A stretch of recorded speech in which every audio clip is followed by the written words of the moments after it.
2,500 years ago, nestled in a fertile valley along the border between India and Nepal, a child was born who was to become the Buddha. The stories say that before his birth, his mother, the queen of a small Indian kingdom, had a dream.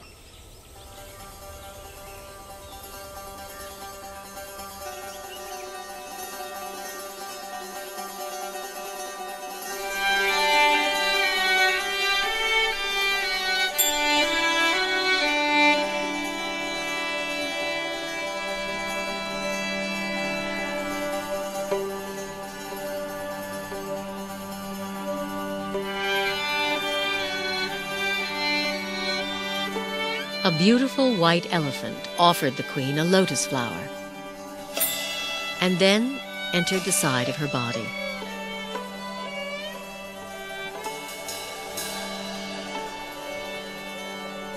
When sages were asked to interpret the dream, they predicted the queen would give birth to a son, destined to become either a great ruler or a holy man.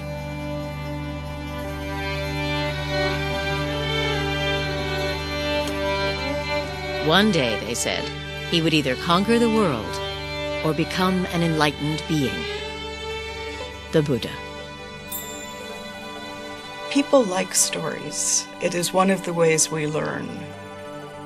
The story of the Buddha's life is an archetypal journey, but it is a means to an end. It is not an end.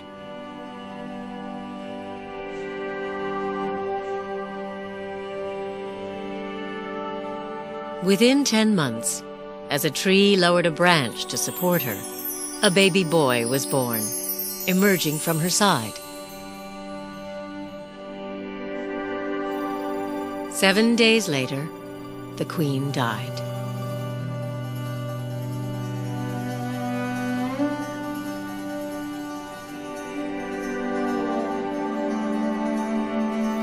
The world is filled with pain and sorrow, the Buddha would one day teach. But I have found a serenity, he told his followers, that you can find too.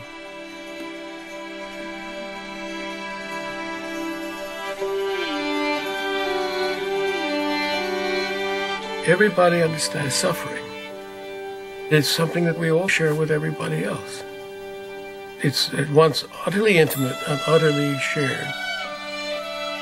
So Buddha says, that's a place to begin. That's where we begin. No matter what your circumstances, you will end up losing everything you love. You will end up aging. You will end up ill. And the problem is that we need to figure out how to make that all be all right. What he actually said was that life is blissful. There's joy everywhere, only we're closed off to it. His teachings were actually about opening up the joyful or blissful nature of reality. But the bliss and the joy is in the transitoriness. Do you see this glass? I love this glass. It holds the water admirably. When I tap it, it has a lovely ring. When the sun shines on it, it reflects the light beautifully. But when the wind blows and the glass falls off the shelf and breaks, or if my elbow hits it and it falls to the ground, I say, of course. But when I know that the glass is already broken, every minute with it is precious.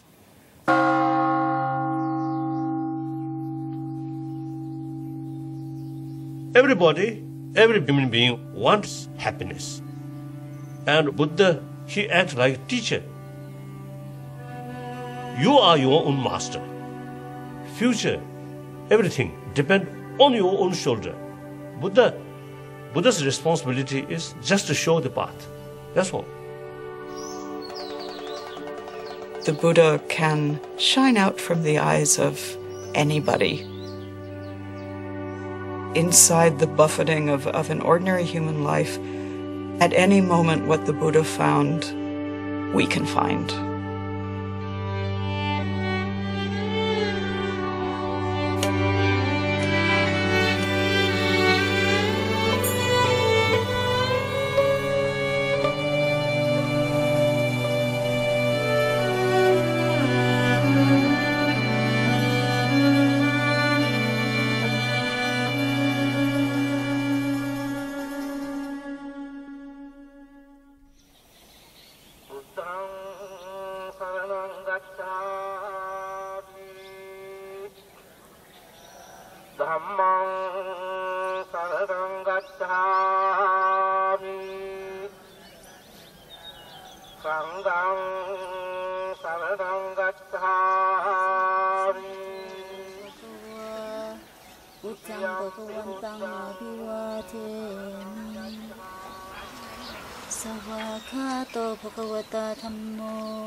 In southern Nepal, at the foot of the Himalayas, is one of the world's holiest places, Lumbini, where, according to the sacred tales, the Buddha was born.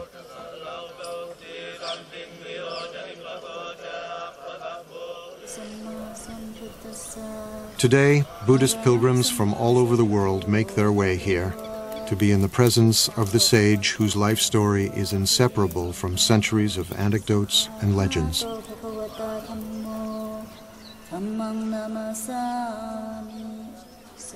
There are countless stories of the Buddha. Each tradition, each culture, each time period has their own stories.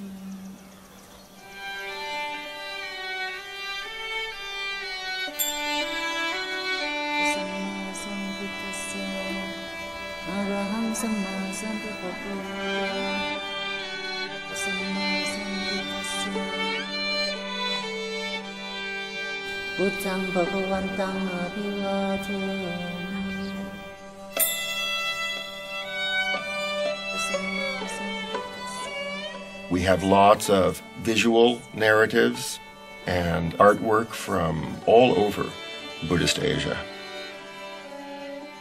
But the first written material, actually, the first biography, say, of the Buddha, really, we don't see that before about 500 years after his death.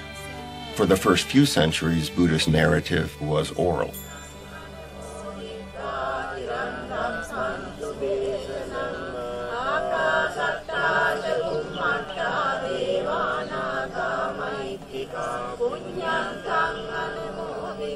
Historically, it is based on something certainly that happened. There must have been someone who corresponded with Gautama Buddha, who we don't know.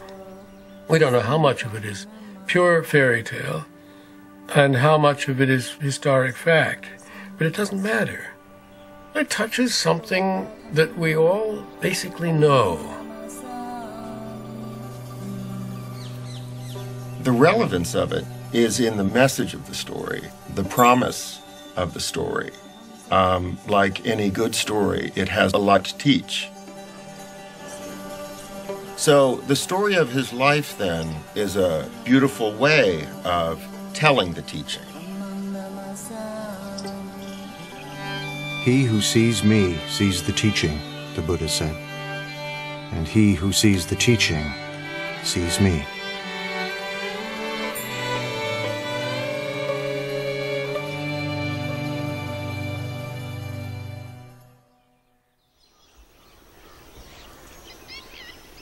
Born some 500 years before the birth of Jesus, the Buddha would grow to manhood in a town vanished long ago. For nearly 3 decades, he would see nothing of the world beyond.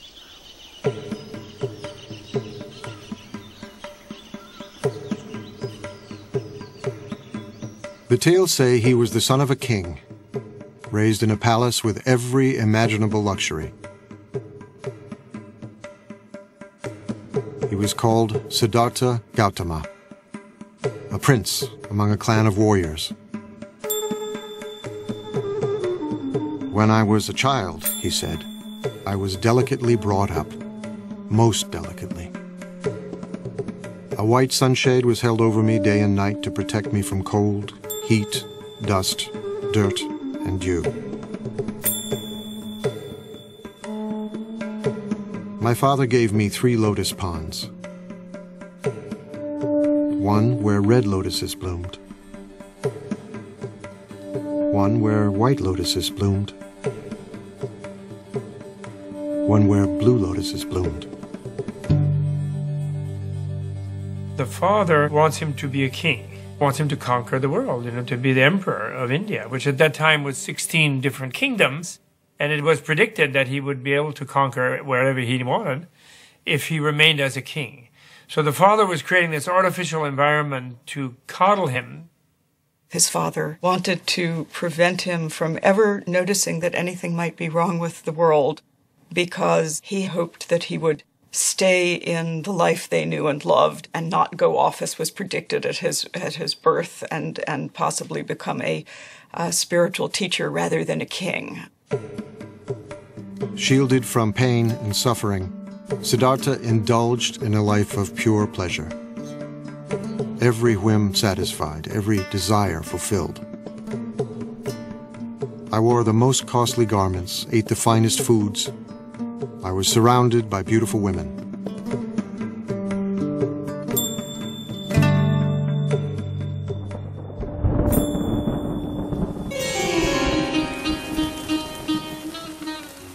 During the rainy season, I stayed in my palace, where I was entertained by musicians and dancing girls. I never even thought of leaving.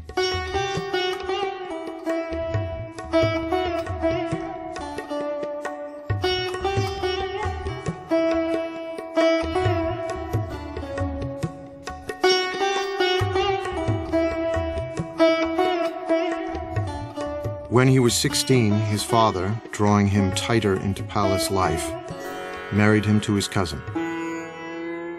It wasn't long before they fell in love.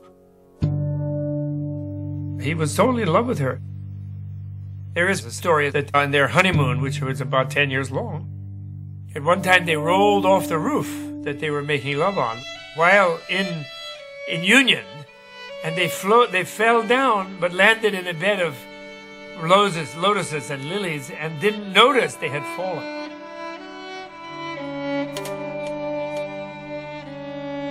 And so, the stories say, he indulged himself for 29 years, until the shimmering bubble of pleasure burst. His father does everything he can to never let him leave, never let him see the suffering that life is. But one day he goes outside and he's traveling through the kingdom, and he has the first of 4 encounters. He sees an old man, and he asks his attendant, and the attendant says, "Oh, that's change. One doesn't always stay young and perfect." Then, on the next tour outside, he sees a sick man and doesn't quite understand what it is. He asks his attendant, and the attendant says, "Oh, that happens to all of us." Everybody gets sick, and don't think you are a prince, you will not get sick. Your father will get sick, your mom will get sick, everybody will become sick. Then he sees that it isn't just the sick person, in fact it's universal, and something is stimulated inside of him, so he keeps getting the chariot driver to take him out, and he sees, horror after horror. And on his 3rd trip outside, he meets a corpse. And he recognizes impermanence and suffering and death as the real state of things. The world that he had been protected from, shielded from, kept from seeing. And he was shocked. He was shocked, and he realized, this is my fate too. I will also become old. I will also become ill. I will also die. How do I deal with these things? These are universal questions in any human being's life. What it's like to be in a body inside of time and our fate, and how do we navigate that? It really is a tale of the transformation from a certain naive, innocent relationship to your own life to wanting to know the full story, wanting to know the full truth. And then the 4th trip outside, he sees a spiritual seeker, someone who has decided to live a life completely other than his life in order to escape from impermanence, suffering, and death. So he has this sort of traumatic encounter with the pain and suffering of life. We try to protect our children. We don't want to let our children see all the pain that's in the world.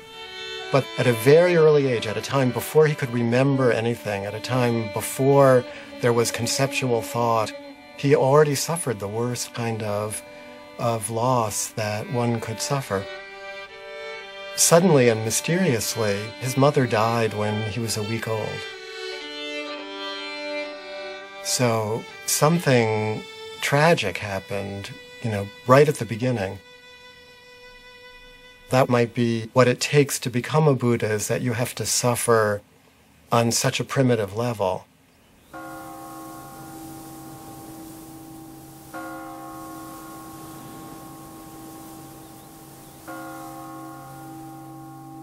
"29 years old, profoundly troubled, Siddhartha was determined to comprehend the nature of suffering. He resolved to leave the palace. His wife had just given birth to a baby boy. Siddhartha called him Rahula, fetter. He names his son Fetter. He names his son Ball and Chain. This is the fetter that will keep me tethered to this life.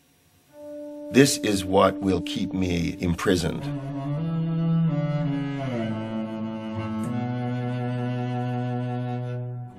Late one summer evening, Siddhartha went into his wife's room. A lamp of scented oil lit up. His wife lay sleeping on a bed strewn with flowers, cradling their newborn son in her arms. He gazed from the threshold, deep in thought. If I take my wife's hand from my son's head and pick him up and hold him in my arms, it will be painful for me to leave. He turned away and climbed down to the palace courtyard. His beloved horse Kantaka was waiting. As he rode toward the city's northern wall, he leapt high into the air. Mara, the tempter god of desire, was waiting. You are destined, Mara told him, to rule a great empire. Go back, and worldly power will be yours.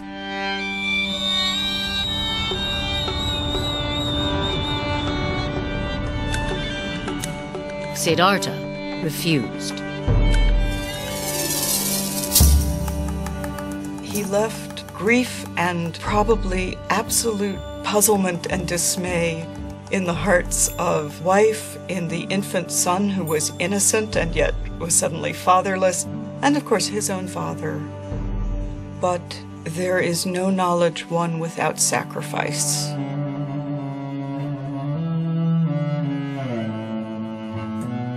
And this is one of the hard truths of human existence. In order to gain anything, you must first lose everything.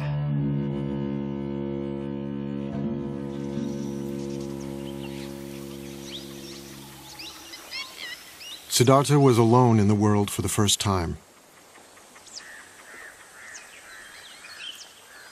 On the bank of a nearby river, he drew his sword.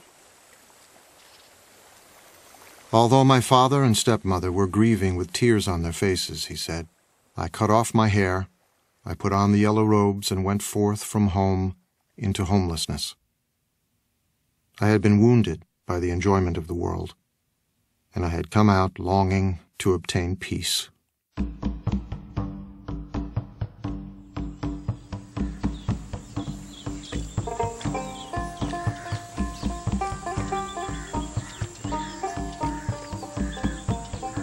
Siddhartha wandered south toward the holy Ganges River.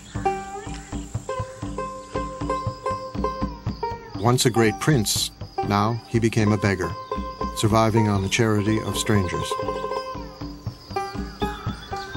He slept on the cold ground in the dark forests of banyan, teak, and sal that covered the northeastern plain, frightening places where wild animals roamed and dangerous spirits were said to live.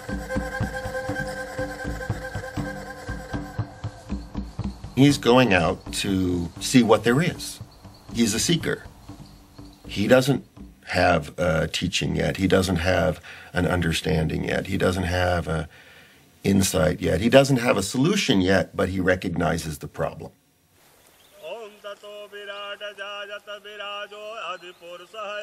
Siddhartha could not expect help from the religion of the time, the ancient Vedic religion, steeped in ceremony and ritual.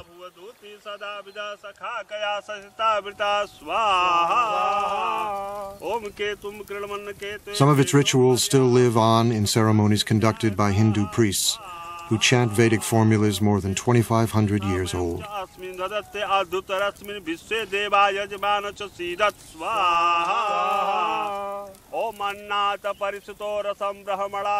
ये जब यहाँ पे सभ्यता का विकास हुआ, आज के करीब हजारों वर्ष पहले, ये जो हम पूजा करते हैं, अपने यज्ञ के विधान से हम अपने देवता और ग्रहों की जो उपासना करते हैं, उससे ये जो संसार में जितने भी प्राणी हैं, उनको सुख प्रदान करते हैं और आध्यात्मिक शांति प्रदान करते हैं।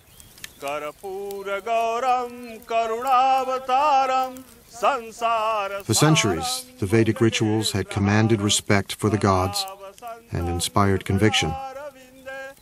But by Siddhartha's time, the rituals no longer spoke to the spiritual needs of many Indians, leaving a spiritual vacuum and a sense of foreboding. The gods become less important than the rituals themselves. It's a period of great unrest. It's a period of social upheaval, social change. Cities were growing, generating new wealth and spiritual hunger. As one ancient voice cried out in despair, "The oceans have dried up, mountains have crumbled, the pole star is shaken, the earth founders, the gods perish. I'm like a frog in a dry well." A lot of people aren't satisfied with the religion that they grew up in. And when Prince Siddhartha decides to give up his life, he's doing something that lots of other people were doing. Siddhartha joined thousands of searchers like himself, renunciants, men and even a few women who had renounced the world, embracing poverty and celibacy, living on the edge, just as spiritual seekers still do in India today.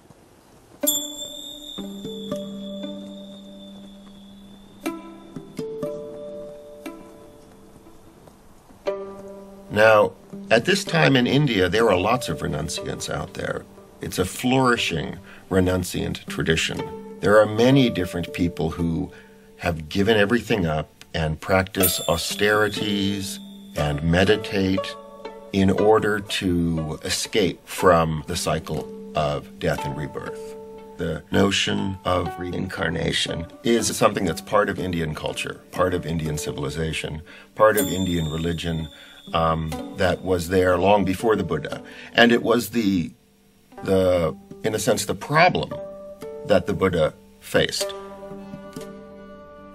Suffering didn't begin at birth and finish with death. Suffering was endless. Unless it was possible to find a way out, become enlightened, become a Buddha.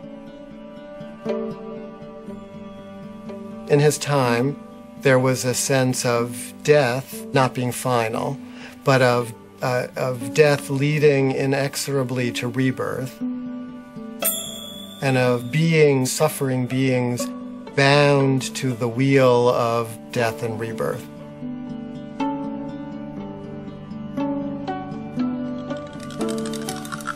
It is said that Siddhartha had lived many lives before this one. As countless animals,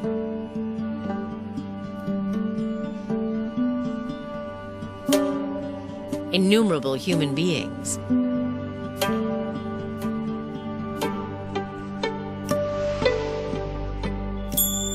and even gods. Across 4 incalculable ages, the sacred texts say, and many eons, experiencing life in all its different forms.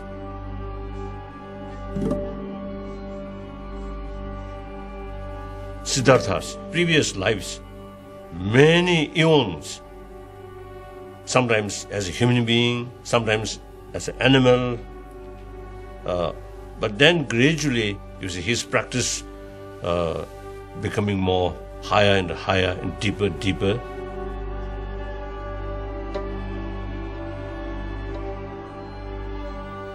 The idea is from life to life to progress more and more toward the enlightenment and become wiser and wiser. Some beings will stubbornly insist on their ignorance and their egotism, and they will charge ahead, grabbing and eating what they can in front of themselves and being dissatisfied, but thinking that the next bite will do it. And they will die and be reborn, infinite times. It could take them, billion lifetimes if they're very stubborn, And becoming a Buddha, becoming enlightened, is the only way of getting out of the continual cycle of death and rebirth. Now, rebirth here isn't the popular notion that, my past life I was Cleopatra floating down the Nile or Napoleon. It's as if every life is going through junior high school again, over and over and over.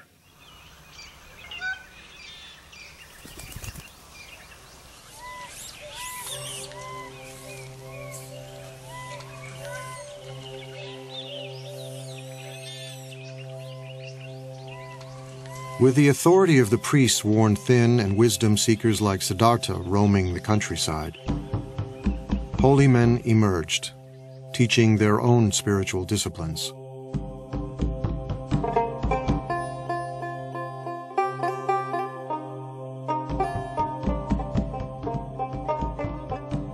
Siddhartha apprenticed himself to one of them, a celebrated guru who taught that true knowledge could never come from ritual practice alone. It was necessary to look within. "You may stay here with me," the guru told him. "A wise person can soon dwell in his teacher's knowledge and experience it directly for himself."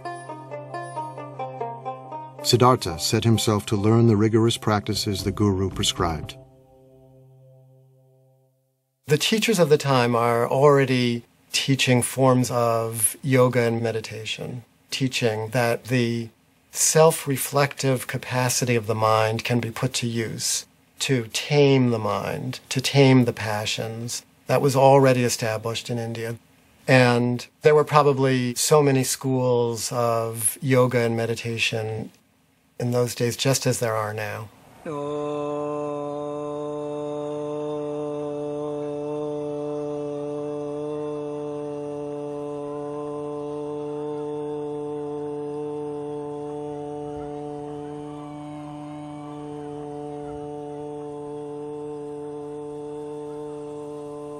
योग केवल शरीर के लिए नहीं है। शरीर के लिए तो अपने आप स्वाभाविक रूप से लाभ मिलता ही है। योग का जो मुख्य लक्ष्य है कि हम समाधि को प्राप्त कर जाएं। सर्वे भवन्तु सुखिना तुरंत नहीं आता। सर्वे by the Sadhana.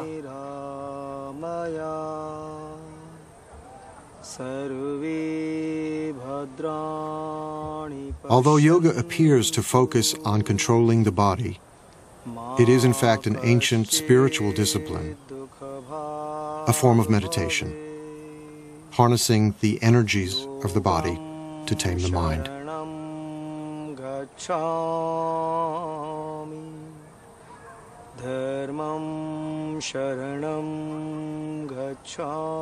Some yogis learn to sit without moving for hours, breathing more and more slowly until they seem to be barely breathing at all.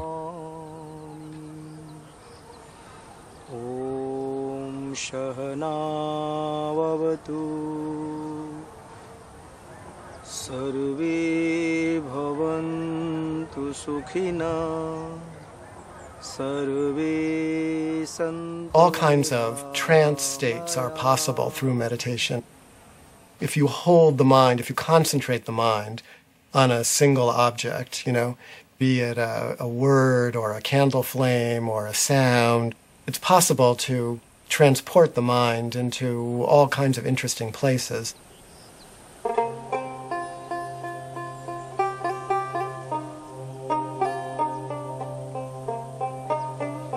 The person who was to become the Buddha was very good at all of those practices. He was a super student, doing these practices, taking them to their limit, and no matter what he did in these practices, he was still stuck in the pain that he set out with.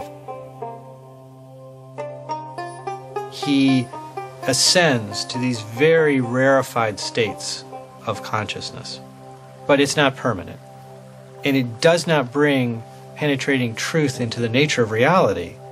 So these become a temporary escape from the problem of existence, but they don't solve the problem.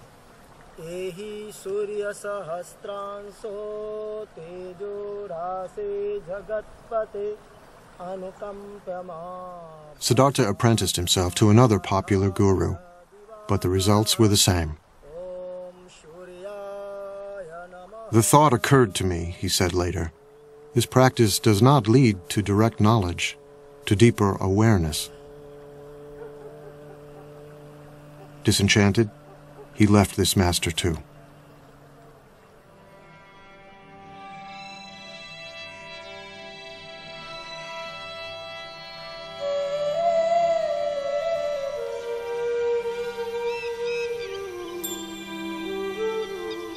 Siddhartha continued to drift south, still searching for the answer to his questions.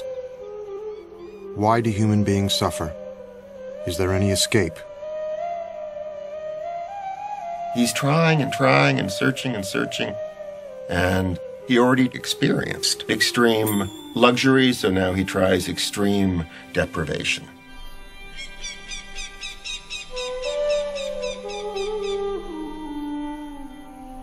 Among the renunciants, asceticism was a common spiritual practice, punishing the body as a way to attain serenity and wisdom. Siddhartha fell in with 5 other ascetics, and soon was outdoing them in mortifying the flesh, subjecting his body to extremes of hardship and pain.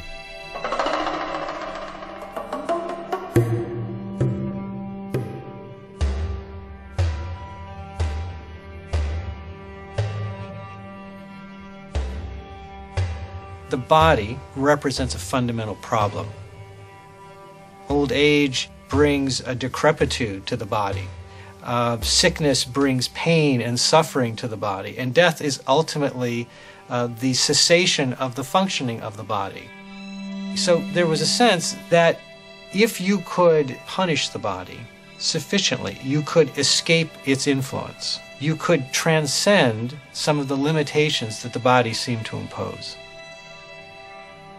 The ascetic pursues the truth by taking the requirements of survival down to the absolute minimum possible. Barely enough food to stay alive, no protection from the elements, no heat.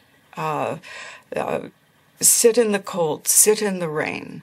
Meditate fiercely for all the hours of awakening. The step of renunciation, of shedding everything, of dying, the feeling that one is dying to one's life as it was, is essential to being reborn as someone who sees.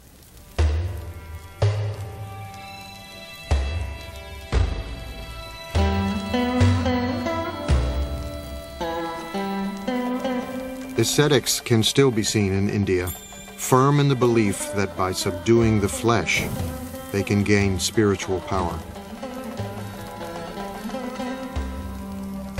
सत्य क्या है? एक time भोजन लेने में 24 घंटे में एक सेकंड अपने को प्रत्यक्ष बना देता है.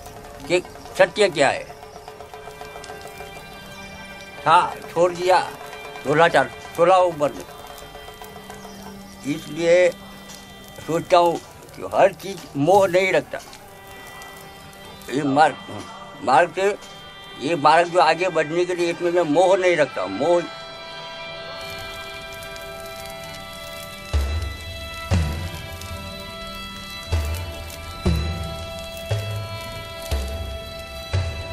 Emaciated, exhausted, Siddhartha punished himself for 6 years, trying to put an end to the cravings that beset him.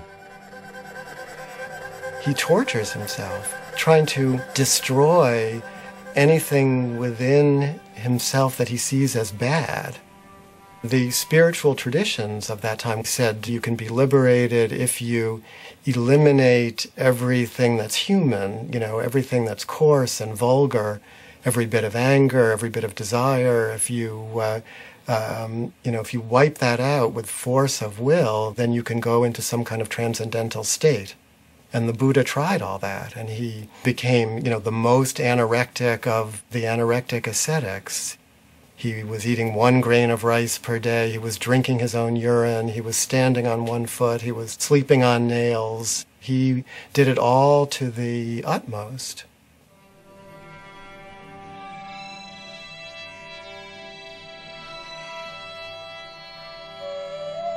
My body slowly became extremely emaciated, Siddhartha said.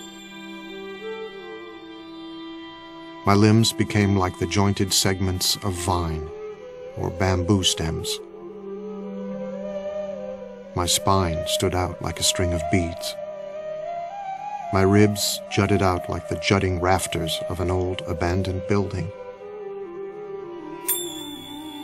The gleam of my eyes appeared to be sunk deep in my eye sockets, like the gleam of water deep in a well. My scalp shriveled and withered like a green bitter gourd, shriveled and withered in the heat and wind.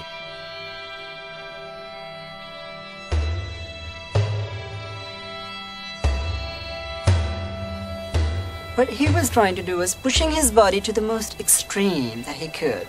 But then he realized that from that, he cannot gain what he wants. Trying to torture the body becomes too much. The whole attention is given to the body, nothing else. He surrendered himself completely to the hard training that he was given. And what he discovered, having tried this completely for many years, was that he had not answered his question. It hadn't worked. He was on the verge of death, dying, unawakened, when he remembered something.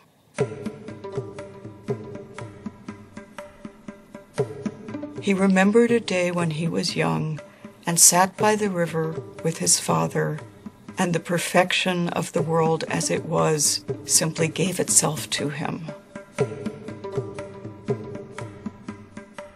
Years before, when Siddhartha was a small boy, his father the king had taken him to a spring planting festival.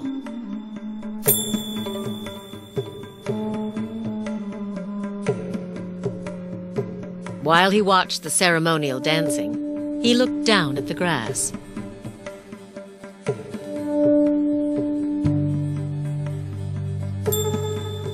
He thought about the insects and their eggs, destroyed as the field was planted. He was overwhelmed with sadness. One great taproot of Buddhism is compassion, which is the deep affection that we feel for everything because we're all in it together, be it other human beings, other animals, the planet as a whole, the creatures of this planet, the trees and rivers of this planet. Everything is connected.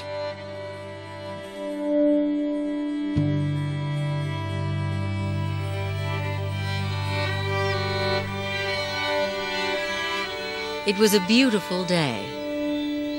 His mind drifted.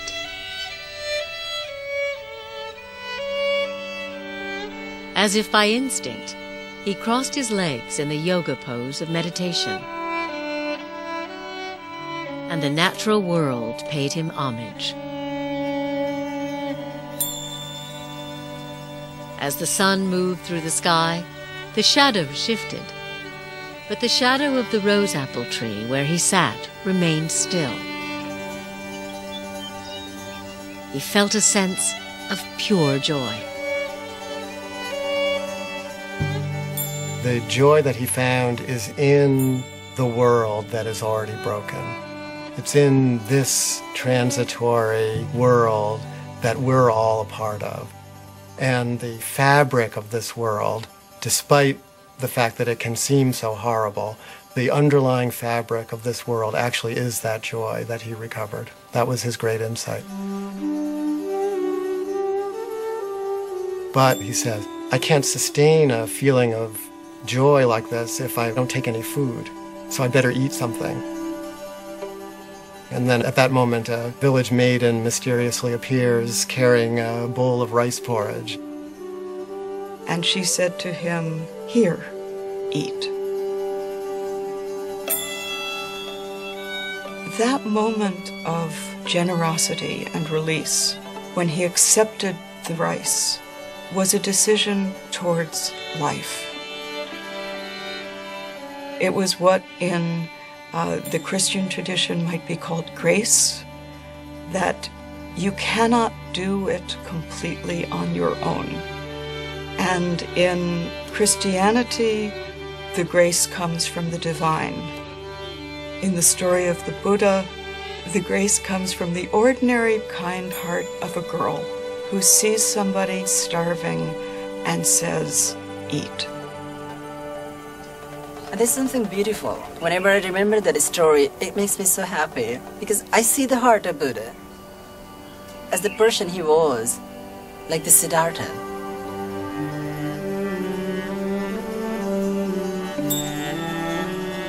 This dish was the dish he used to be fed by his stepmother, rice pudding. He was missing that so much. And then he remembered maybe further and further, and he remembered about his wife, about his son, and the deepest emotions that he had suppressed. They overpowered. They came up. They were still there. He had a feeling of missing. He had a feeling of seeing his son, and a feeling of being near his loved ones. They were so powerful. Oh, this must have soaked his whole entire being.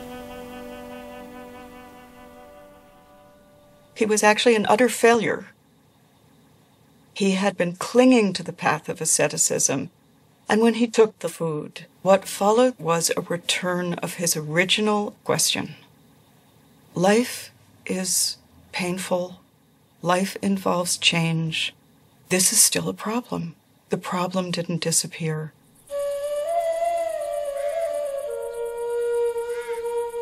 It wasn't long before the ascetics who had been Siddhartha's companions found him eating and turned away in disgust. Siddhartha loves luxury, they said. He has forsaken his spiritual practice. He has become extravagant. But the man who will become the Buddha realizes that extreme deprivation isn't the way to go. We can live as normal human beings. We can eat and drink. And in fact, we kind of need to eat and drink and be normal human beings in order to break through, in order to attain the kind of realization that he was looking for.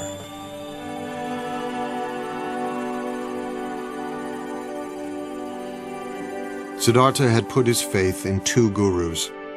They hadn't helped him. He'd punished his mind and body. That had almost killed him. Now, he knew what he must do. To find the answer to his questions, he would look within and trust himself.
Bodh Gaya is a small town in northeastern India.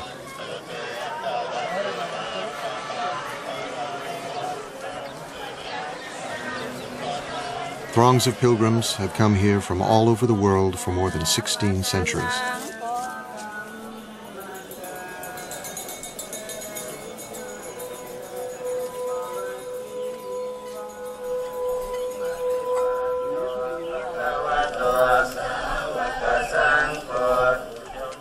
For Buddhists, there are hundreds of holy places, but none more sacred than this one.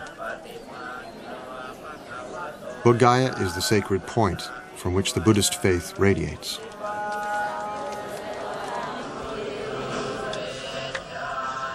Some pilgrims travel great distances, reciting prayers and prostrating themselves every step of the way.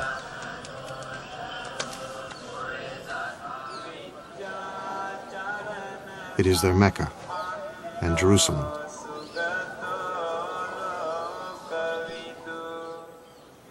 Their Holy of Holies is not the imposing temple beside them, but a simple fig tree, Ficus religiosa, the Bodhi tree. The tree, it is said, is descended from the Buddha's time.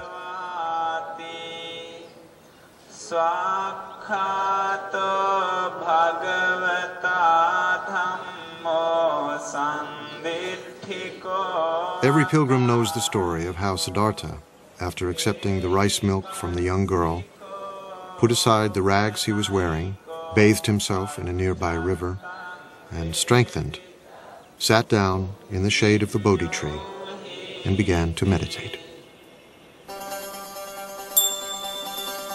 It was springtime. The moon was full.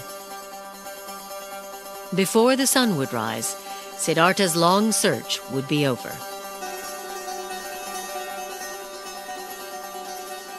He sat down under a Bodhi tree in the shelter of the natural world in all of its beauty and fullness.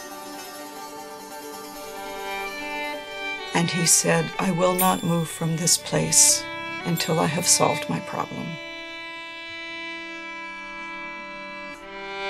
Let my skin and sinews and bones dry up, together with all the flesh and blood of my body," he said. "I welcome it. But I will not move from this spot until I have attained the supreme and final wisdom." All at once, Mara, Lord of Desire, rose to challenge him.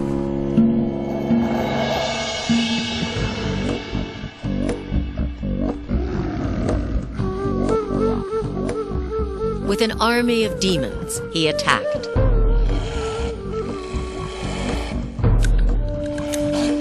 Siddhartha did not move, and their weapons turned into flowers.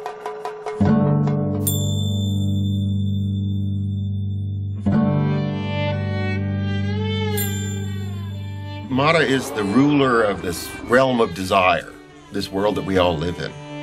And what he's afraid Siddhartha is going to do when he attains enlightenment and becomes the Buddha is conquer that world. That is, he's going to do away with desire. He's going to wreck the whole game.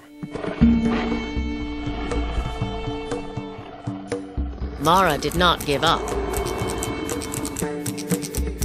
He sent his 3 daughters to seduce him.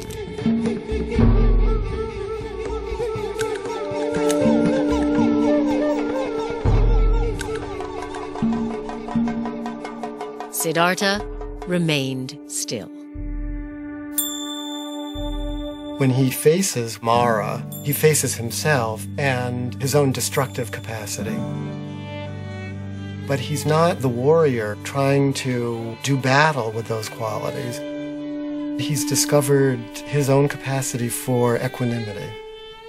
He has become like, the top of the great Himalayan mountains, The weather is passing over him, storms are raging around him, and he sits like the top of the mountain, impassive, not in a trance state, totally aware of everything. So he frustrates Mara. Siddhartha resisted every temptation Mara could devise. The Lord of Desire had one final test.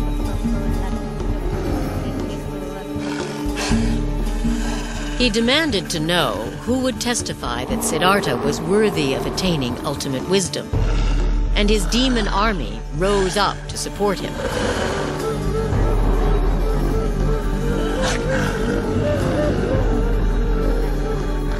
Siddhartha said nothing. He reached down and touched the ground, and the earth shuddered.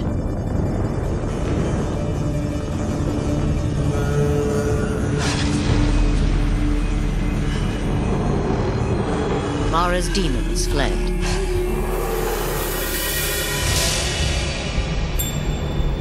The Buddha reaches down and with his finger touches the earth.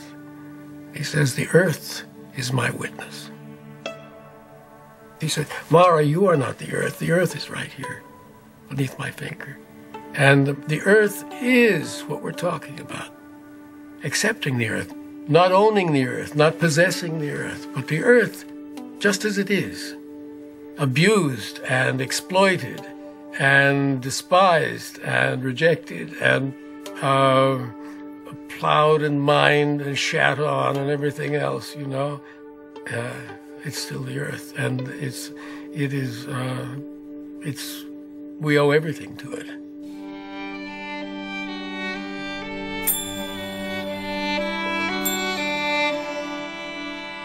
Siddhartha meditated throughout the night,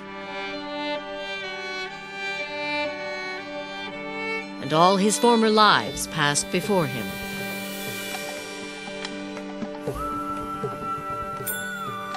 He remembers all his previous lives, infinite numbers of previous lives.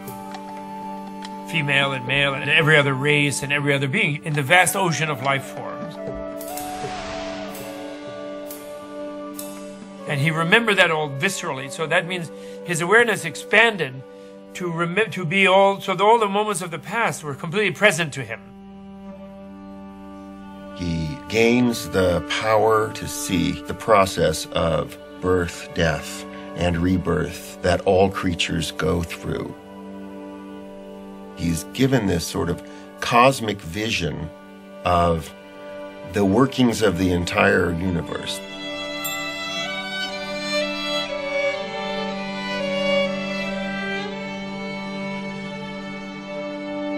As the morning star appeared, he roared like a lion. "My mind," he said, "is at peace." The heavens shook, and the Bodhi tree rained down flowers. He had become the awakened one, the Buddha.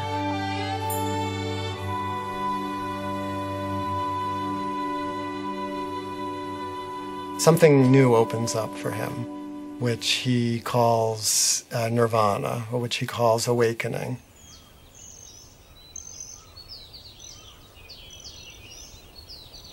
He said, "At this moment, all beings and I awaken together." So it was not just him, it was all the universe. He touched the earth, as earth is my witness. Seeing this morning star, all things and I awaken together.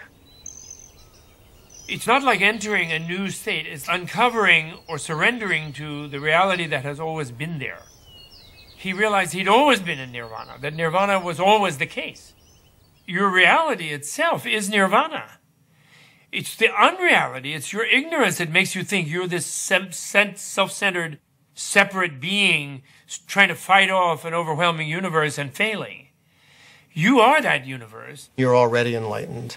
He's saying the capacity for enlightenment, that your awakeness already exists within you.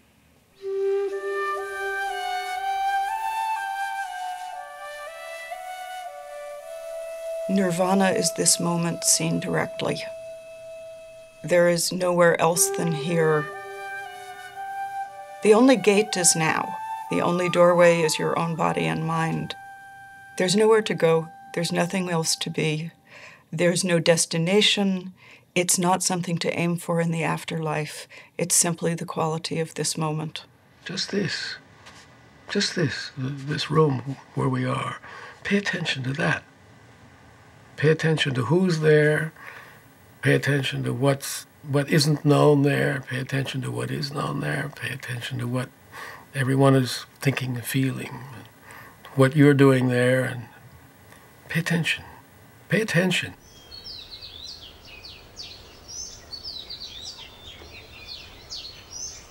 For weeks, the Buddha remained near the Bodhi tree, peaceful and serene.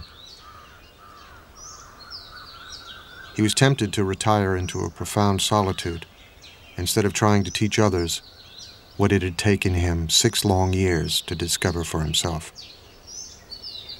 He wants to stay there. He's very happy. He doesn't want to go out. He says to himself, no one is going to understand this. You know, people are going to think I'm crazy. They're going to think I'm nuts. Buddha saw the nature of the people. Envy and jealousy and strong negative mental states. All the people in the world, they are like the fishes wriggling in the very shallow water. So Buddha, he himself, afraid to teach the people.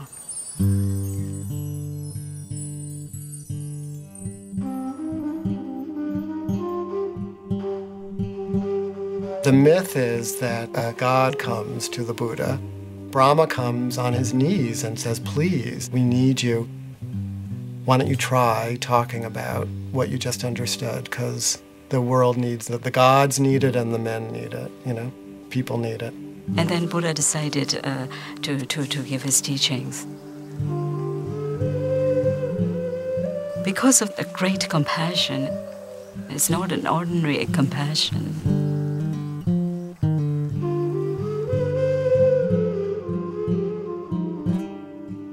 When you feel the feelings of others, you automatically don't want them to feel bad. You feel the feeling of your hand, you don't put it in the oven.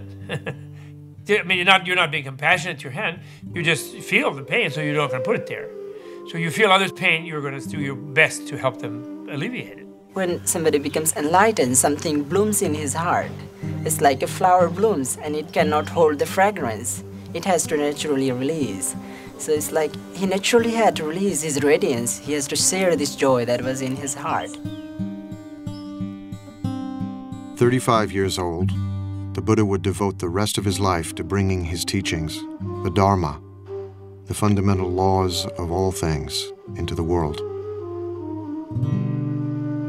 But as he had feared, it would not be easy. As he set off to share what he had learned, he met a wandering ascetic. "Who was your guru?" the ascetic asked him. The Buddha said he had no guru, that he had attained enlightenment on his own. "It may be so," the ascetic said, and walked away. On his first attempt to teach, the Buddha had failed. Buddha meets someone who doesn't see anything special about him. Because the awakened Buddha doesn't look any different from anybody else. He is ordinary. Buddhism is not about being special. Buddhism is about being ordinary. And it is not about the continual exudation of bliss. It is about walking a normal human life with normal human beings, doing normal human things. And this reminds you that you yourself might be a Buddha. At this moment, the person you're looking at might be one. It's an interesting practice.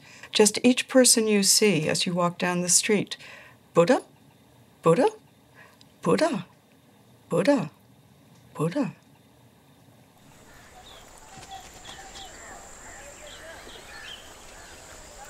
From Bodh Gaya, the Buddha walked west nearly 200 miles and crossed the Ganges River.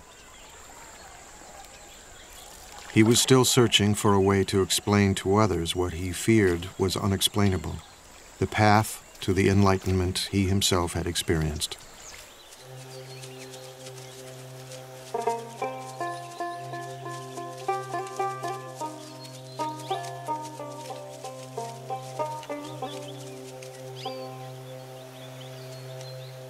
In a deer park in Sarnath, not far from the Ganges, he would try again. His 5 former companions were still practicing the austerities he himself had abandoned. From far off they saw me coming, and on seeing me made a pact with one another, the Buddha recalled. Friends, here comes Siddhartha, living luxuriously, straying from his ascetic practice. He doesn't deserve to be bowed down to. These are his buddies who were just disappointed and disgusted with him for giving in after they'd all been trying to starve themselves into enlightenment. So they're a little distrustful at the beginning. They refer to him as an equal, and he then tells them, no, that's not the term you should use when you refer to a Tathagata, to a being who's gone beyond. And so he sets them straight. And they then become the first people to hear the content of what he realized under the Bodhi tree. His first teaching would later be called Setting in Motion the Wheel of the Dharma, because it brought the Buddha's message into the world for the first time.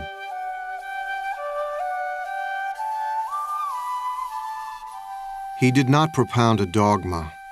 Instead, he spoke from his own experience, out of his own heart.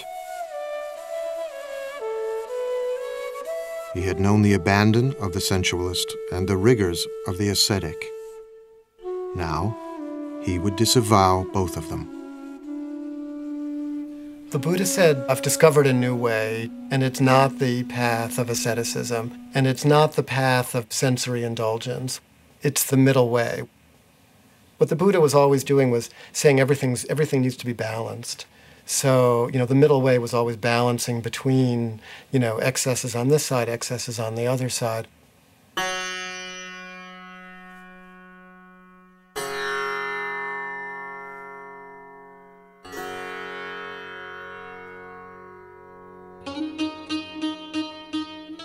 Fair goes the dancing when the sitar is tuned. Tune us the sitar, neither high nor low, and we will dance away the hearts of men.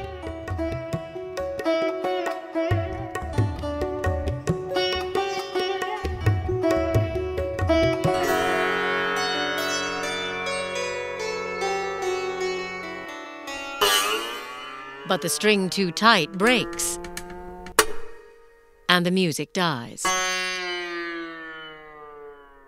The string too slack has no sound, and the music dies. There is a middle way. Tune us the sitar, neither low nor high, and we will dance away the hearts of men.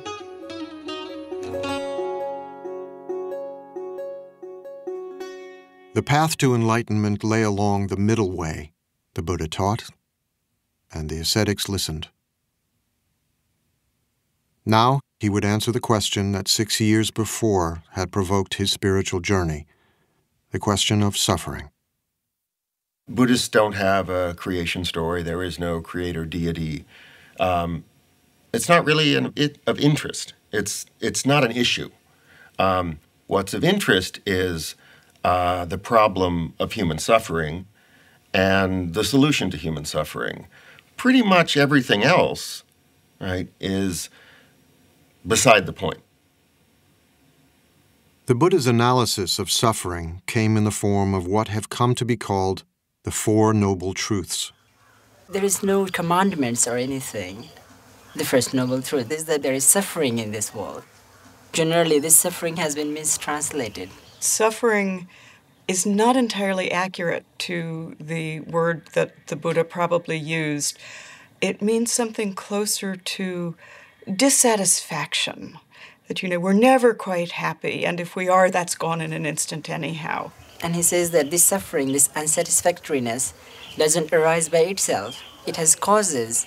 Our own mind causes it.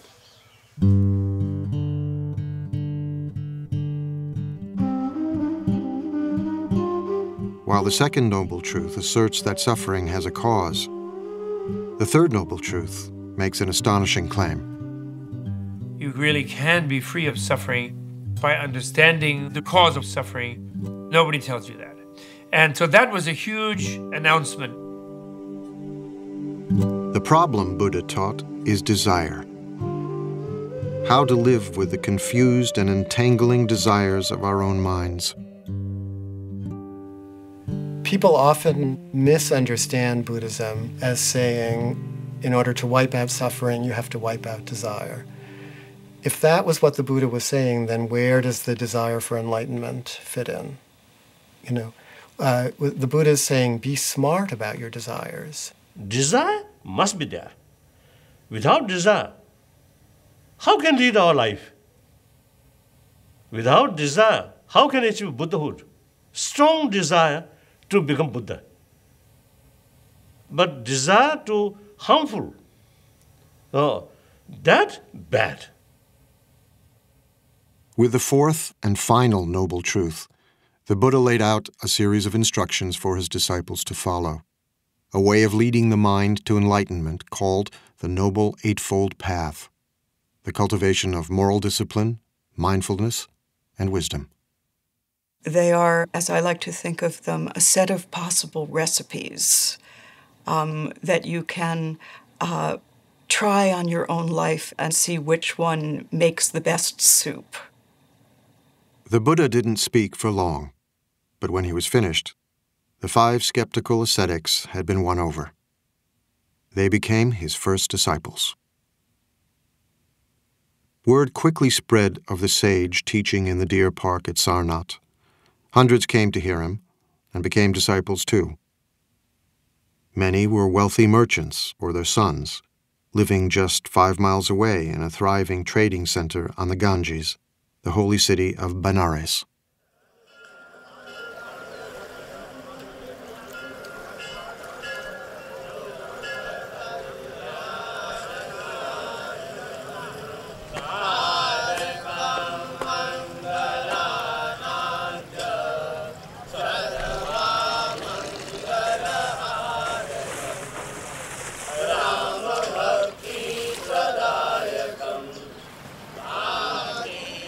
Today, Benares is the most sacred city in all of India, as it has been for millennia.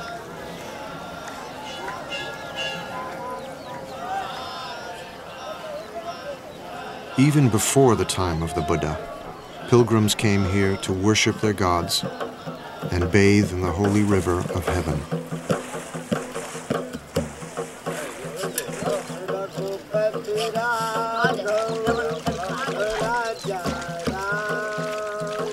You see people purifying themselves, bathing in the Ganges. You see priests performing rituals.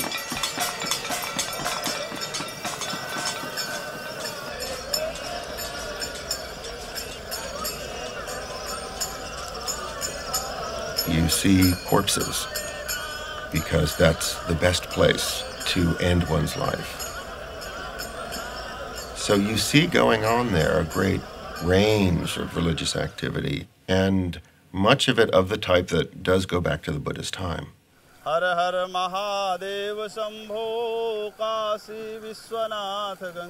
Many of today's sacred ceremonies on the Ganges echo the ancient practices of the Vedic priests, the Brahmins. In the Buddha's day, only the Brahmins could mediate between the gods and men, Only they could conduct the holy rituals that were said to preserve the universe itself.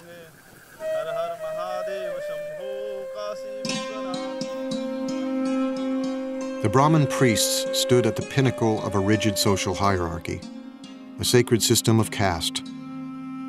Beneath them were the warriors, the caste to which the Buddha belonged. Below them were farmers.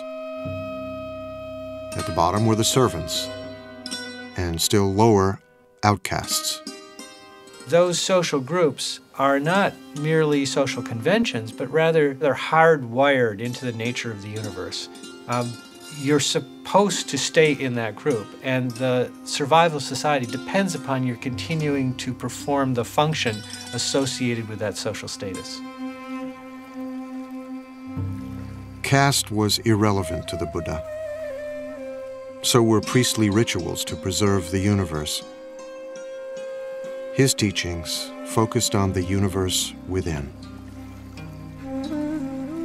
The Buddha said you could be from any caste. What makes you noble is if you understand reality. You know, if you're a good person, if you're a wise person, then you're noble.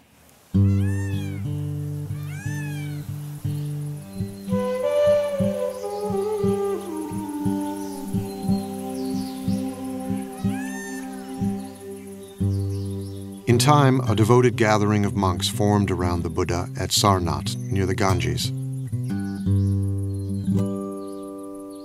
Broken stones and fallen pillars mark what remains of what grew to be a vibrant monastic community, the Sangha.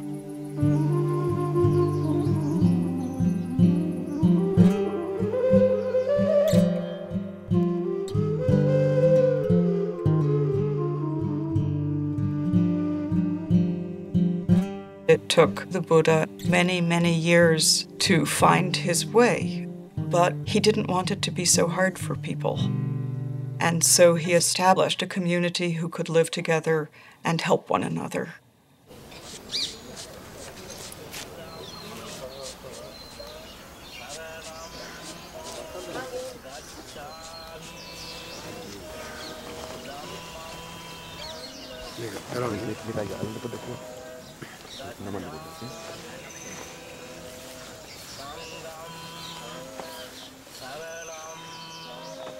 In a ceremony evoking the beginning of the Buddha's own spiritual journey, fledgling monks of all ages say goodbye to their families and homes and join the Sangha.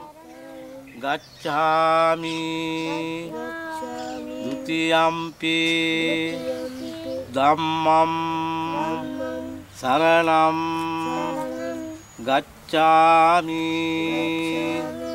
I go to the refuge of the Buddha, I go to the refuge of the Dhamma, and I go to the refuge of the Sangha. Sanghang saranang gacchami. The Sangha is an embodiment of Buddha's experiential wisdom. What happens if people practice this thing? Are they truly happy or not? Are they joyful or not? So I think Buddha wanted to also leave a perfect example of his teaching, an alive teaching, a teaching that walks, a teaching that can talk, a teaching that can laugh. So I would say Sangha is just like a living example of Buddha's teaching.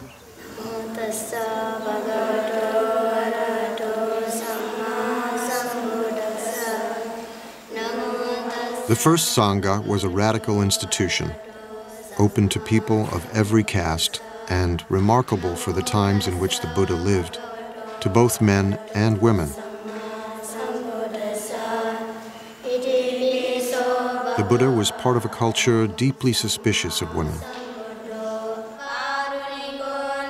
The attitude towards women at the time was very critical, and many things were impossible for them. So that was a very revolutionary thing to do that in that times of India. By ordaining women as nuns, the Buddha gave women the chance to escape the drudgery of daily life.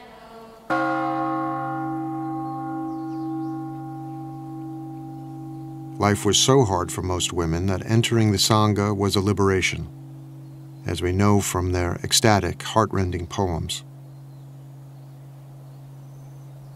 So freed, so thoroughly freed am I from my pestle, my shameless husband and his sunshade making, my moldy old pot with its water snake smell.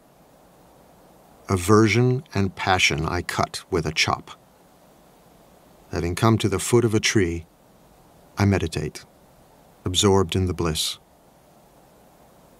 What bliss!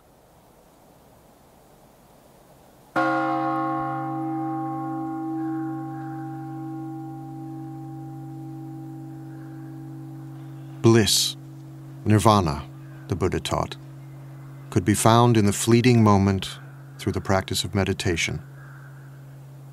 The Buddha showed his followers how to come to terms with their own roiling thoughts and desires by paying attention to them, by becoming aware, becoming mindful. As an ancient poem counsels, like an archer, an arrow, the wise man steadies his trembling mind, a fickle and restless weapon. Many times our mind is not peaceful enough. So we realize that perhaps we need to understand more about mind itself and how to balance the emotions, how to balance our mind and try to cultivate more happiness. The difficulties come from within. One experiences unexpected things from one's mind. Most dangerous skeptical doubts. Doubts about oneself, doubts about the Buddha. Physical is we can get from from the food and from the supplement of vitamins and and for the mind this is the only way we have to. Only medicine. Meditation is not about getting rid of anger, getting rid of lust, or getting rid of jealousy. Even while becoming monk, often we experience anger. It happens. It often happens when people start teasing you like a shaven, bald-headed person. But it gives a good chance for us to realize that, okay, let's see, this anger arises. What is it? What most often happens in our ordinary life is that whenever we experience these emotions, we get stuck into it. It starts twisting us. But Buddhism is going through inside it and getting out of it peacefully. And I think that gives us more joy. And that makes human life more full, more around. It's not like we are not living in partial truth, but it's like whole of things together. It takes time to comprehend this. And then, by practicing again and again, the practitioner becomes very balanced, and one reaches a state of very strong equanimity. Equanimity towards the physical and mental objects. And this is the base camp for the summit. Enlightenment.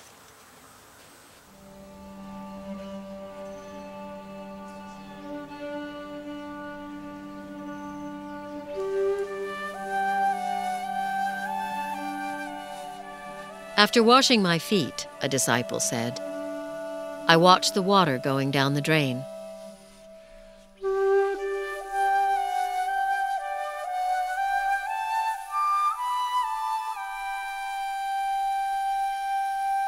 I am calm. I control my mind like a noble thoroughbred horse.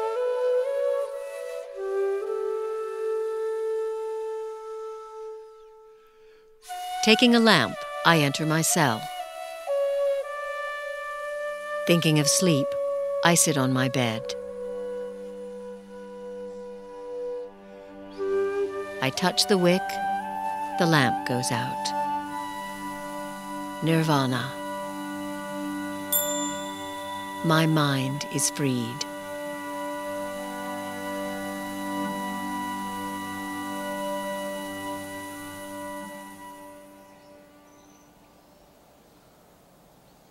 The mind is as restless as a monkey, the Buddha taught. Who you are, what you think of as yourself, is constantly changing. like a river, endlessly flowing, one thing today, another tomorrow.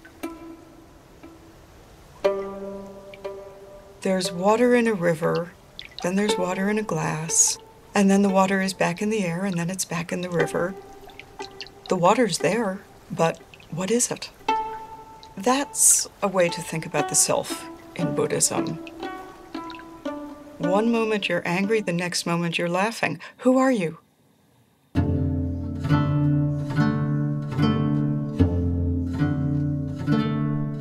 A seed becomes a plant.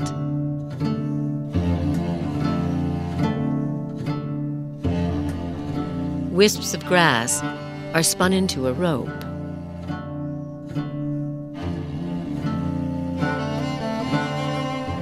A trickling stream turns into a river.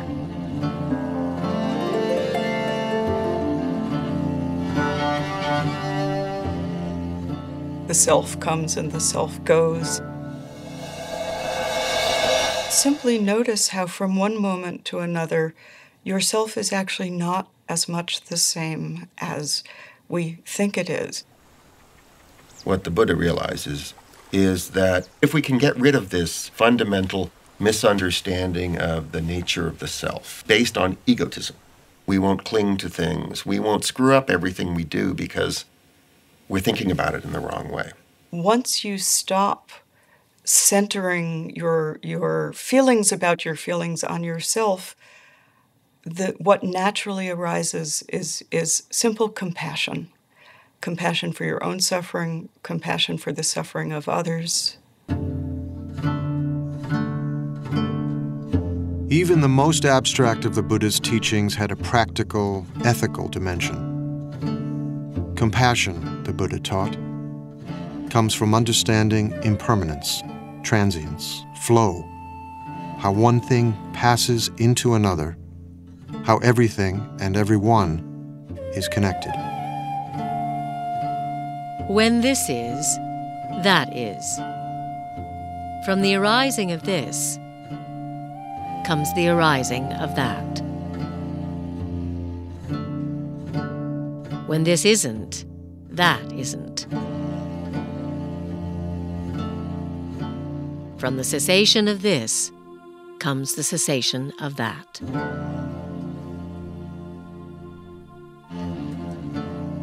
This is always connected to that. Everything is connected to everything else. You never live by yourself. You live always within a family, a society, a culture. You constantly interact with other people all the time. So our happiness depends on their happiness as well. How can we be happy if we are the only one happy in just an island of happiness within an ocean of misery? Of course, that's not possible. Compassion stirred the Buddha to send his monks out into the community. Sworn to chastity and poverty, they wandered the roads, bringing the Buddha's teachings into the world.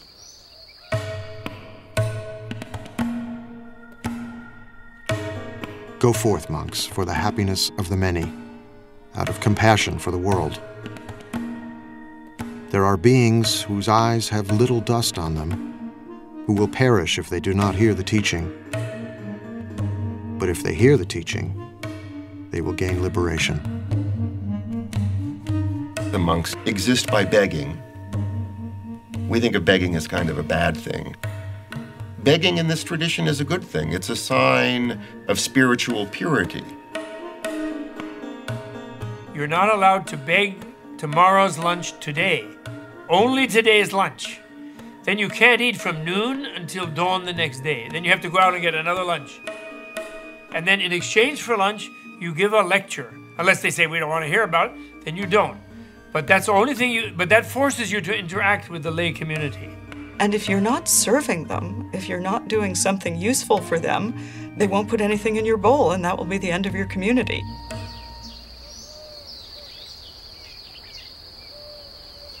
The Buddha himself wandered across northeast India, teaching and gathering new disciples everywhere he went.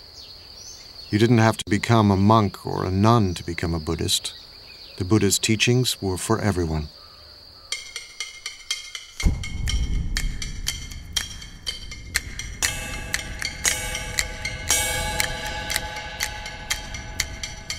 Everything is burning. What is burning? The eyes are burning. Everything seen by the eyes is burning.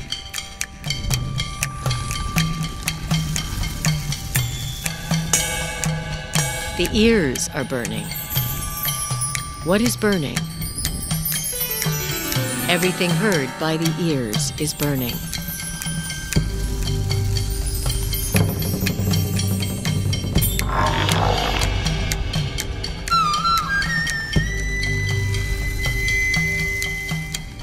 The nose is burning. Smells are ablaze. The tongue is burning. Tastes are ablaze. The body is burning. The mind is burning. We're on fire. We may not know it, but we're on fire, and we have to put that fire out. We're burning with desire, right? We're burning with craving. Everything about us is out of control. The Buddha goes on to talk about the three poisons: greed and anger and ignorance, and how the three poisons are what is making the fire. And the way out of doing this is not to deny the three poisons, but to recognize that if you turn them round, you come to their opposites. Instead of greed, you have generosity. Instead of anger, you have compassion. And instead of ignorance, you have wisdom.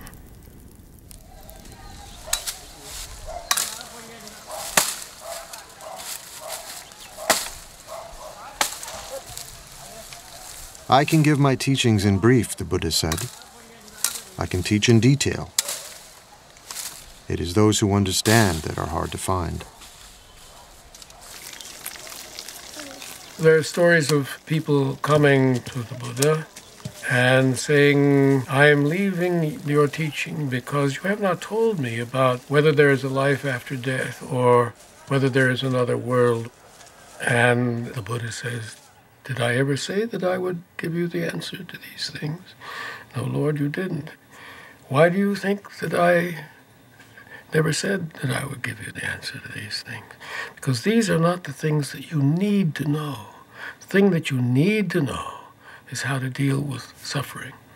Because at this very moment, what made you ask that question was suffering. The Buddha was, above all, a pragmatist. He did not expect his followers to agree with everything he said. He encouraged them to debate and argue, to challenge him. Buddhists say, my follower should not accept my teaching out of devotion, but rather your own experiment. Even Buddha himself, in order to get final enlightenment, need hard work. So investigate based on reason, through logical investigation. If something contradicts in the Buddha's own word, then we have the right to reject that. As the Buddha gathered more and more followers, stories spread of his miracles, which mixed the marvelous with the mundane. One story tells how 500 pieces of firewood split at the Buddha's command.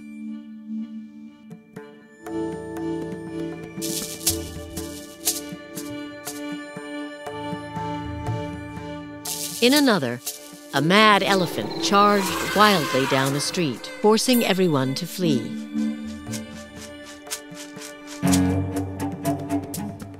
Only the Buddha remained, quietly waiting. The elephant, overcome by the Buddha's radiant kindness, knelt before him. And the Buddha patted his leathery trunk. What is the meaning of miracle? Miracle is something unexpected. I think 100 years ago, jumbo jets or some of these really computers or these, I think in their eye, this is something miracle. Because miracle is something cannot understand. So now, I think within this century, we may find some new ideas or new facts. So far, we spend all our energy and time for research on matter, not internal world. This skull, small space, but a lot of mysterious things still there. The great field of knowledge is as tiny as the Earth is in the universe. I mean, it's a speck. And the universe is what we don't know. And it will always be that way. However much we find out, it will still be that way. Because the unknown is vastly, it's unspeakably greater than anything we will ever know.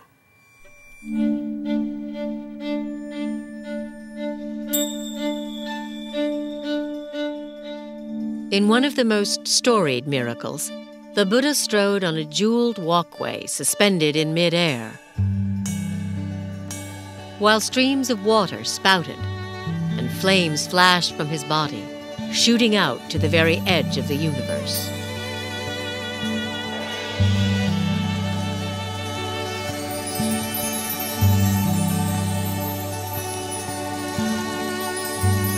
And as the Buddha sat on a lotus flower giving his teachings, he replicated himself, filling the sky with multitudes of Buddhas for all to see and wonder.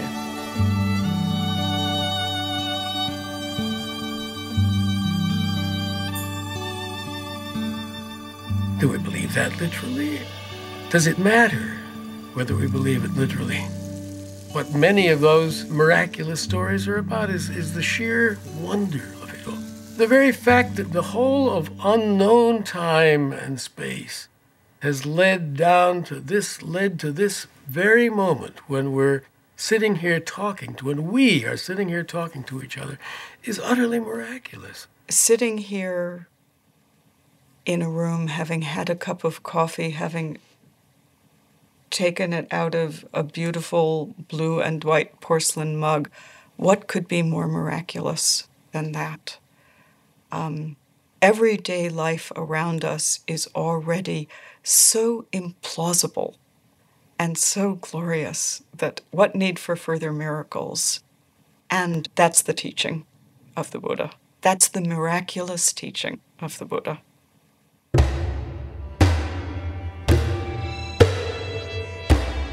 Violence, the Buddha taught, always leads to more violence. To the slayer comes a slayer. To the conqueror comes a conqueror. He who plunders is plundered in turn. War was endemic in the Buddha's age, ravaging northeast India again and again. Although kings and their ministers sought his counsel, the Buddha offered no grand political vision. He was powerless to stop the killing and the fighting. Even the men, women, and children of his former kingdom were massacred by a marauding king, forced into pits and trampled by elephants.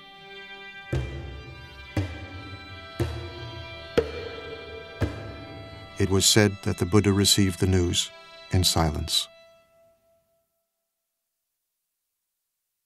Hundreds of them killed. So that day, Buddha was sad. Buddha's a human being. So he acted like a human being. So sometimes he also, they fail. He failed to perform miracle.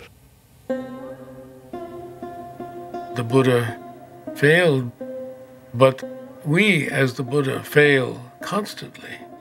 And Part of our suffering is our failure, our recognition of our failure. Buddhism doesn't argue with reality.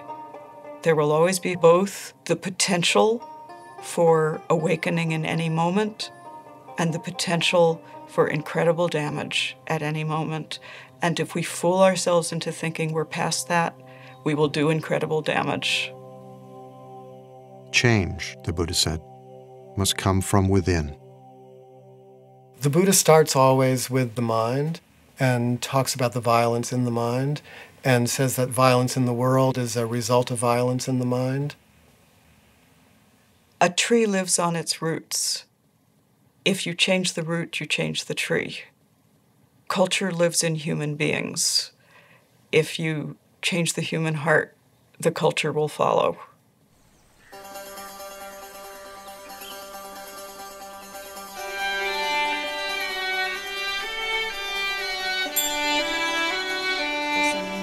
For decades, the Buddha shared his teachings all across northeastern India.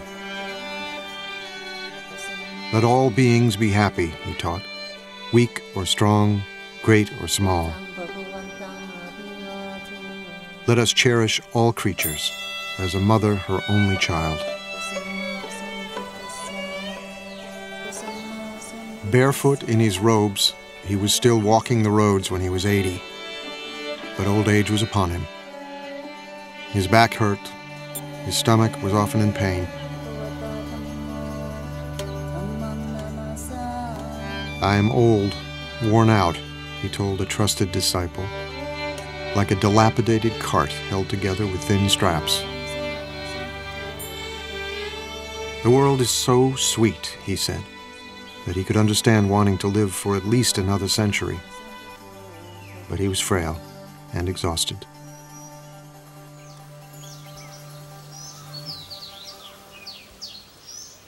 He became ill near Kushinagara, a remote village near the border of Nepal, when he was offered a meal which would prove deadly. The food was spoiled.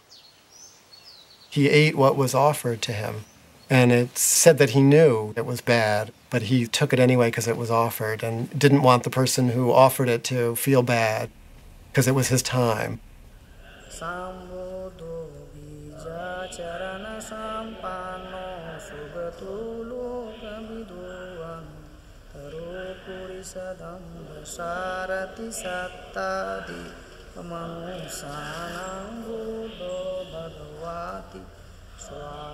Today, Kushinagara is revered by pilgrims as the place where the Buddha finally left the world.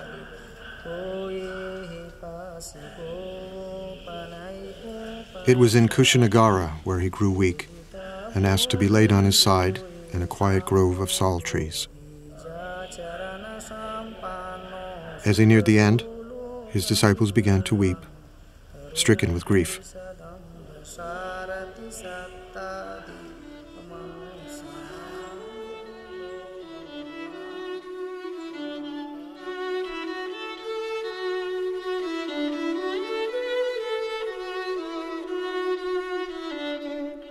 But the Buddha reassured them. All things change, he said. Whatever is born is subject to decay.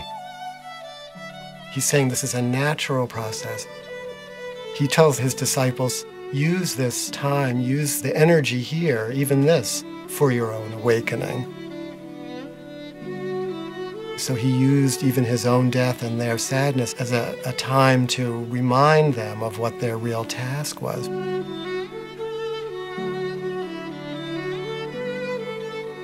What he's actually doing is inviting those who are close to him into the experience. I don't think the Buddha's teaching in any way argues against grief or sadness or loss. The teachings, if they make any sense, have to make sense in ordinary circumstances, in ordinary lives. And in ordinary lives, we grieve when we lose. We grieve. When it hurts, we say, ouch.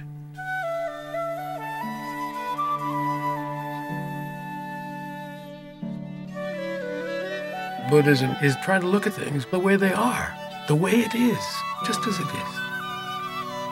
It hurts. This is life. This is our life. And our relation to life involves losing it, too. You don't get beyond these things. You don't get beyond them.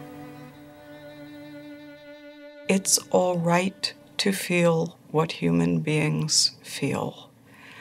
And we are not supposed to turn into rocks or trees when we practice Buddhism. Buddhas laugh, cry, dance, feel ecstasy, probably even feel despair. It is how we know the world. It is how we live inside of our hearts and not dissociated from them. The Buddha had always been saying goodbye. Now he prepared to leave the earth forever. He would never be reborn, never die again. It may be that after I'm gone, the Buddha told his disciples, that some of you will think, now we have no teacher. But that is not how you should see it. Let the Dharma and the discipline that I have taught you be your teacher. All individual things pass away. Strive on, untiringly. These were the Buddha's last words.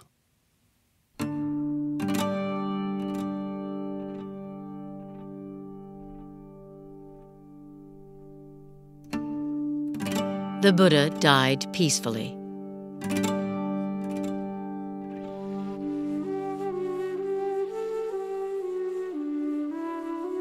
His head was pointed to the north, his face to the west.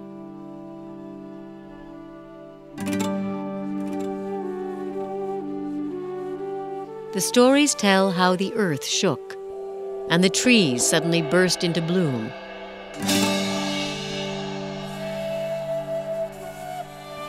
Their petals falling gently on his still body, falling out of reverence.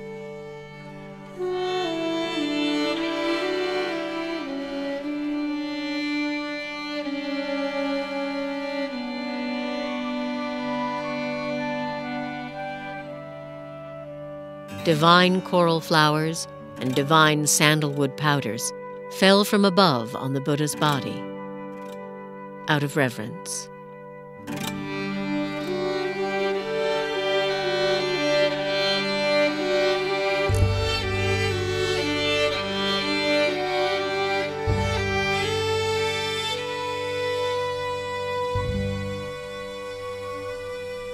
His disciples were quite upset.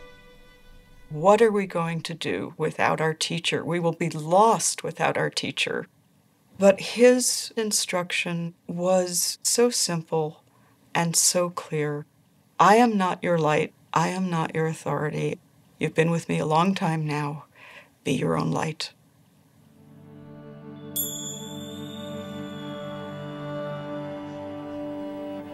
The Buddha saw death and life as inseparable. These are two sides of the same thing. Death is always with us. Death is part of the whole large unknown. And if we are unable to smile at the idea of the unknown, we're in real trouble. That's the realism that the Buddha was talking about, trying to come to terms with reality.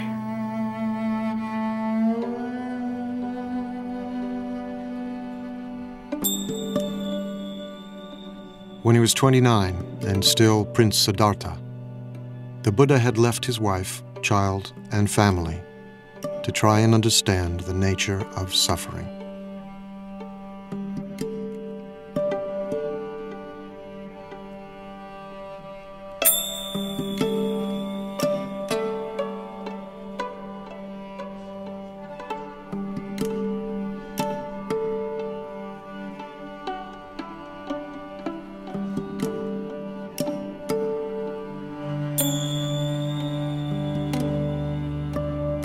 He had attained enlightenment, shared what he had learned, and left a path for others to follow.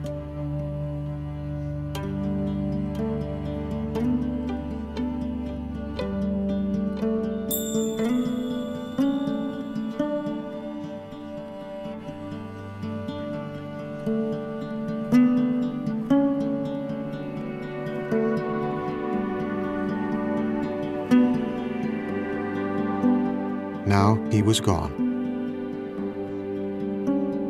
But before he died, he had asked his followers to remember him by making pilgrimage to the place of his death, to where he gave his first teachings,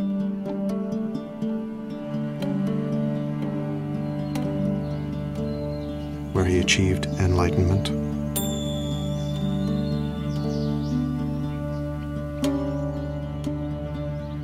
and where he was born.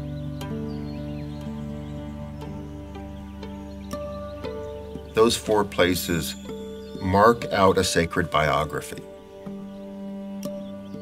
And in tracing that pilgrimage route, you are learning the story of that life.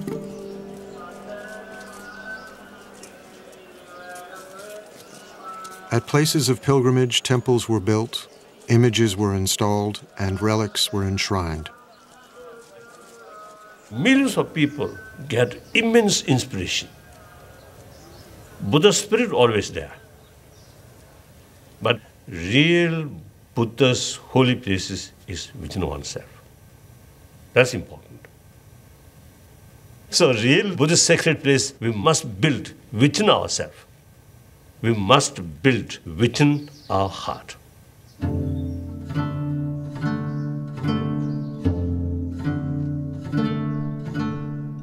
Although the Buddha had predicted that his teachings, like everything else, would in time disappear, Buddhism flourished in India for 1,500 years.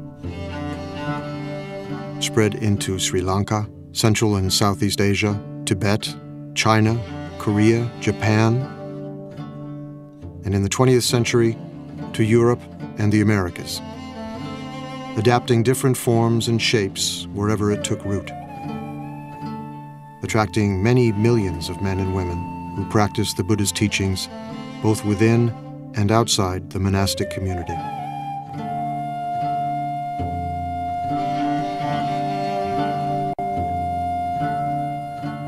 But everywhere, and in every age, the essence of the story remains the same.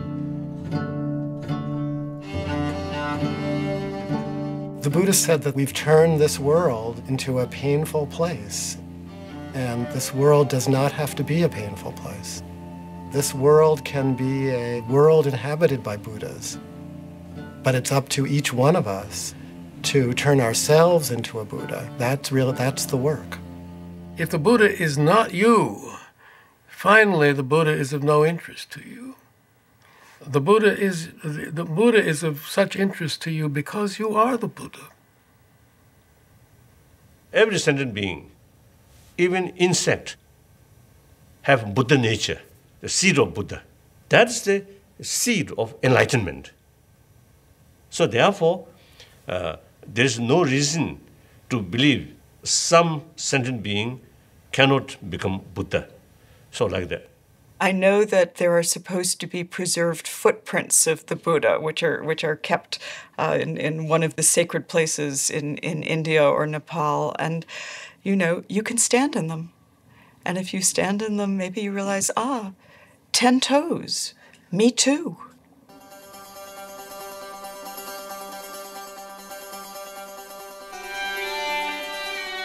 There is a story of a Brahmin who one day found the Buddha under a tree, calmly meditating. The Buddha's mind was still.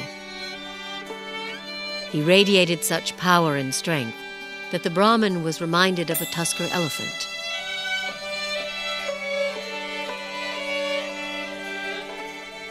The Brahmin asked him who he was. Imagine a lotus that had begun life underwater, the Buddha replied.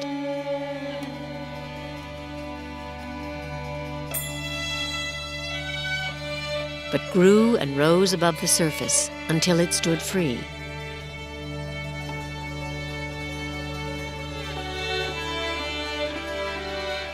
So I too have transcended the world and attained the supreme enlightenment. Who are you then? The Brahmin wondered. Remember me, the Buddha said, as the one who woke up.